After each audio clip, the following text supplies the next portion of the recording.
On est devant le fait accompli. Donc là, c'est même plus de la sidération. Moi, j'avais envie de pleurer, c'était de la colère, quoi.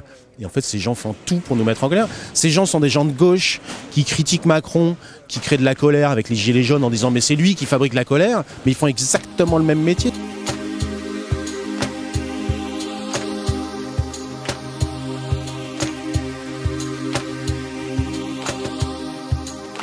Nous sommes de retour devant la SNEM, rue des Messiers, où les pelleteuses sont à l'action.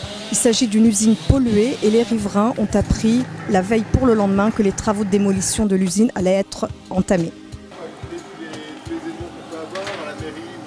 On a été informé mardi soir, lors d'une réunion publique d'information, de désinformation, que les travaux allaient commencer début juillet, c'est-à-dire aujourd'hui. Et c'est tout ce qu'on a pu avoir comme information. Alors que nous, depuis le mois de mars, on demandait une réunion justement pour pouvoir discuter des modalités, de savoir si on allait pouvoir sécuriser le périmètre, les voisins, mettre des capteurs, l'école, etc. Zéro réponse.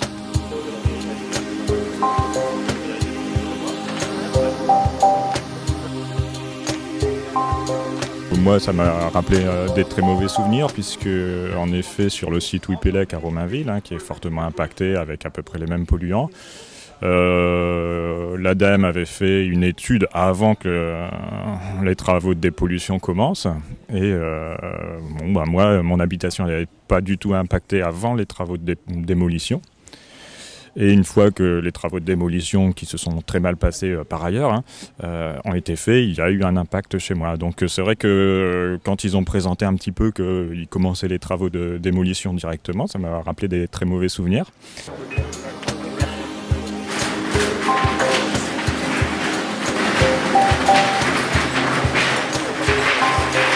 Il y a deux choses. Il y a le côté scientifique, c'est des bureaux d'études avec qui on travaille, qu'on a appelé d'urgence, qui nous ont dit c'est du suicide, c'est n'importe quoi. Parce qu'en fait la pollution commence dès qu'on commence à toucher à la structure des bâtiments, dès qu'on fait bouger un poteau, ça fracture les sous-sols, ça fait bouger, et de toute manière là on voit bien qu'ils sont avec une pelleteuse en train de jeter dans une benne des gravats avec de la poussière en l'air.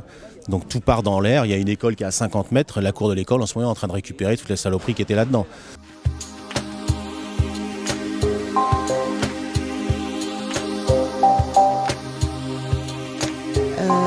On a fait la demande d'une réunion publique il y a 3 mois. On a demandé 3 choses. On a demandé donc si il devait y avoir un chantier, il nous fallait des capteurs avant que le chantier commence, les résultats des analyses pour savoir de quelle quantité était la pollution qui nous menaçait. Troisième point, une réunion publique pour nous informer des procédés qu'ils allaient mettre en œuvre pour la dépollution. Pour savoir si les écoles étaient en danger, si il fallait, en fonction de cette dépollution, si on avait une possibilité de devoir évacuer les écoles. Donc nous, en tant que parents d'élèves, on doit être informés de ça. On n'a pas eu de réponse du tout.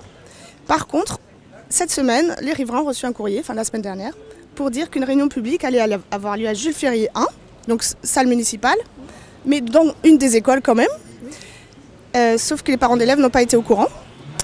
Et ça tombait le jour de la kermesse. Donc les parents d'élèves n'ont pas pu venir.